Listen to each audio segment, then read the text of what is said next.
On l'a fait les frères, on l'a fait. Le Paris Saint-Germain se qualifie au tir au but face à Liverpool à Anfield. On l'avait dit. Les gars, j'ai envie de pleurer, j'ai envie de pleurer. C'est trop tard pour monter dans le train, c'est trop tard les frères. Le PSG a fait victoire 1-0, 4-1 au tir au but, putain. Les gars, j'ai envie de pleurer et j'en reviens pas. Je ne reviens pas. Le PSG qui clairement a rendu une très belle copie. Alors oui, Liverpool a bien mieux joué qu'Alli, on va pas se mentir, mais le Paris Saint-Germain était solide. On a géré nos temps forts, nos temps faibles. Très bonne gestion des temps faibles par Luis Enrique. Et au final, on s'est imposé entièrement mérité. Buteur Ousmane Dembélé, encore lui. Il est en campagne pour son ballon d'or. Les gars, c'est historique. Le Paris Saint-Germain, les gars, qui tape la meilleure équipe d'Europe. Les gars, c'est une dinguerie. S'il vous plaît, c'est une dinguerie. Dans mes tops, les gars, ça va être simple. Nuno Mendes, top. Il a éteint Mohamed Salah. Il l'a éteint, on ne l'a pas vu exister. Dans mes tops également, Vitinha. Mais quel match de Vitinha. Il a été partout. Il a été partout. Et les gars, tellement d'efforts ce soir. Oh là là, mais les gars, il était tellement insane. Je suis obligé de mettre Donnarumma. Donnarumma sort de penalty. Il sort je ne sais pas combien d'arrêts. Donnarumma est un top ce soir. Dembélé pareil. Les gars, Doué très bonne entrée. Non. Je vais faire trop de vidéos les gars, j'ai envie de pleurer, je vous promets je vais pleurer, je vous promets je vais pleurer les gars, c'est trop une dinguerie, c'est trop une dinguerie. Ah tu peux pleurer, adieu le ballon d'or. Ce que Nuno Mendes lui a fait aller-retour, j'ai rarement vu ça dans l'histoire du foot. Est-ce que j'ai déjà vu le soi-disant meilleur joueur du monde se faire éteindre aller-retour les gars, aller-retour pendant plus de 200 minutes, pendant quasiment 230 minutes. Est-ce que j'ai déjà vu ça les gars? Je ne crois pas. Je ne crois pas que j'ai déjà vu ça de ma vie les gars. Tu vois, c'est même plus pocket. On peut même plus dire qu'il a pocket. Je sais même pas ce qu'on peut dire. Je sais même pas c'est quoi le mot. Il l'a mis en prison. Les gars, je n'ai jamais vu ça de ma vie. Je n'ai jamais vu ça de ma vie. Il lui a tout éteint. Pas de Ligue des Champions. Pas de Ballon d'Or. Là, ça y est. Ça y est. Bye. Ciao. Ciao. C'est une dinguerie, les frères. C'est le grand Liverpool qui finit premier. Qui finit premier des phases de poule en 8e de finale. Face au Paris Saint-Germain 15e. Et Mohamed Salah, le meilleur joueur du monde, se fait pocket par un petit de 22 ans, 0-2, Nuno Mendes. Waouh. Et certains n'ont pas cru en nous, hein. Allez bien vous faire foutre, ne montez même pas dans le train, c'est trop tard, c'est trop tard. C'est vraiment trop tard. L'effet PSG est quand même fou, s'il vous plaît, hein. Des gentils garçons, des joueurs somme toute, je veux pas dire banaux, mais... Ah, des joueurs qui sont bons, mais sans plus. Szoboszlai qui est un très bon joueur, mais qui n'est pas une star du foot. Un mec comme Luis Diaz, pareil, qui est bon, mais sans être une star du foot. Des gars qui sont de base assez humbles. Non, sous l'effet du PSG, ah, il y a les ailes qui poussent. Les ailes, elles ont bien poussé pour ces deux-là. Mais je pense qu'ils ont oublié Jordan Wings, en fait, dans cette histoire. Je pense qu'ils ont oublié Jordan Wings. On peut pas tous avoir des ailes, t'as capté? Quand tu vas trop près du soleil, les ailes, elles fondent, mon frérot. C'est bien connu, non? C'est bien connu. Jusqu'à ils ont ressuscité Donnarumma.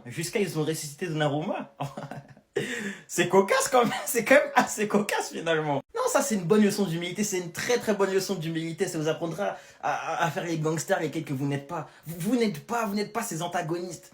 Vous n'êtes pas ces antagonistes, vous ne l'êtes pas. Ah, froidement les gars, froidement. Putain, en fait j'ai pas envie d'arrêter mes vidéos, j'ai envie de faire 12 000 vidéos ce soir. S'il faut j'en fais 100, s'il faut j'en fais 100 les gars. Et c'est une dinguerie. J'ai envie de pleurer, c'est le plus grand match de l'histoire de... Non, j'ai menti, mais en 8ème, j'ai rarement vu en 8ème aussi. Les gars, c'est trop. Je sais pas vous, hein, mais sur cette image, je vois le futur Ballon d'Or et le futur Golden Boy. Voilà, j'ai dit tout. Moi, je dis. Sur cette image, je vois les futurs gagnants du Ballon d'Or et du Golden Boy, les frères.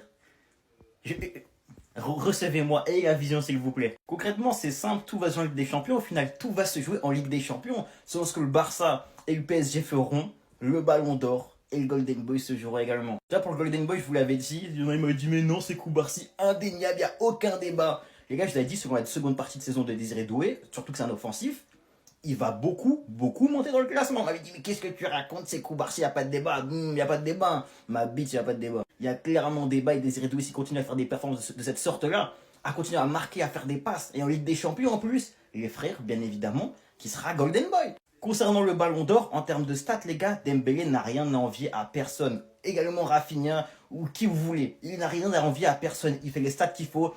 Il est décisif en Ligue des Champions. Les frères, ça va jouer à littéralement, ça va jouer à la Ligue des Champions. L'équipe qui prendra la Ligue des Champions aura le Ballon d'Or et le Golden Boy dans son équipe. Ou le PSG, ou le Barça. C'est le meilleur PSG de ces dernières années. L'exploit est stratosphérique. Aucun joueur a marqué plus que Dembélé en 2025, je m'arrête là. Pacho, littéralement le patron de cette défense aujourd'hui. Le nombre de blocages qu'il a réalisé empêchant Liverpool de marquer, suivi de sa bonne lecture de jeu. Le fait qu'il arrive à prévoir les ballons, aux côtés de Nuno Mendes qui a littéralement pocket Mohamed Salah. En parlant d'ailleurs de lui, mais qu'il a été faible aujourd'hui. Quand on vous dit de patienter et de ne pas parler trop fort, Donnarumma aujourd'hui c'est tout le contraire de son premier match. Regardez-moi les arrêts décisifs qu'il a sortis. C'est sorti pour intercepter les balles en hauteur, j'en parle même pas. L'entrée de Désiré Doué, stratosphérique. Il a littéralement déstabilisé à maintes reprises la défense de Liverpool. Et aujourd'hui, on pourrait parler de toute l'équipe du PSG, mais surtout de lui, de Dembélé, qui est actuellement top 2 des prétendants au prochain Ballon d'Or. Même si par certains moments il y a eu des déchets, aujourd'hui il amène littéralement son équipe en quart de finale et le joueur le plus décisif de 2025. Il l'enchaîne comme jamais, comme personne s'y attendait. C'est juste incroyable ce qu'il est en train de réaliser. Ce que ce Paris Saint-Germain vient de réaliser est juste dingue. Une qualification littéralement méritée compte tenu du fait du match aller et surtout du match retour. Une domination totale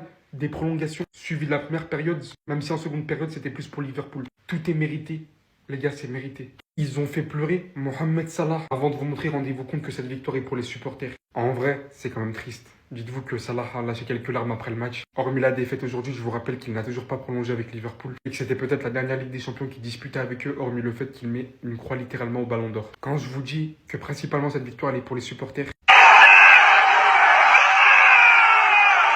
c'est parce que pour moi, on ne souligne pas assez le travail de ces mecs dans l'ombre. De avant le match jusqu'à pendant le match, jusqu'à après. Oh là là, PSG. Je me réveille, je m'endors avec ça dans ma tête.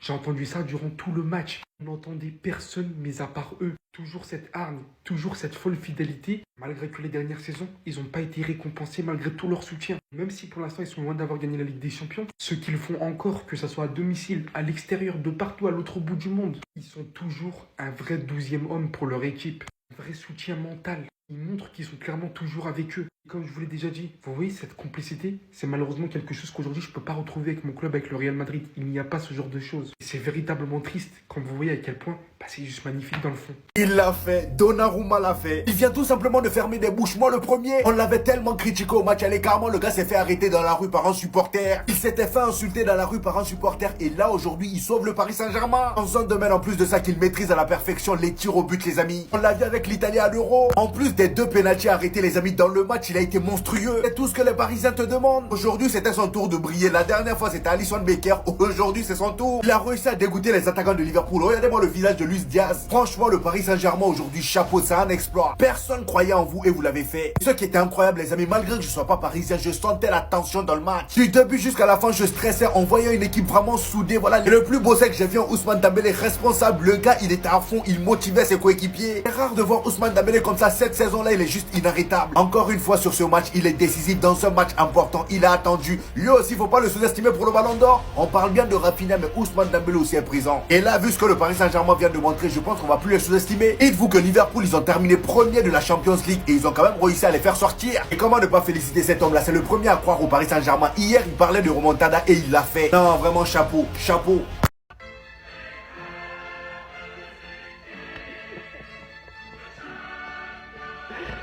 Ah les gars, je suis mort. Les gars, est-ce qu'on serait pas sur le plus gros porte-bonheur du Paris Saint-Germain? Mohamed Eni. Et ce qui est paradoxal, c'est que c'est un supporter de l'Olympique de Marseille.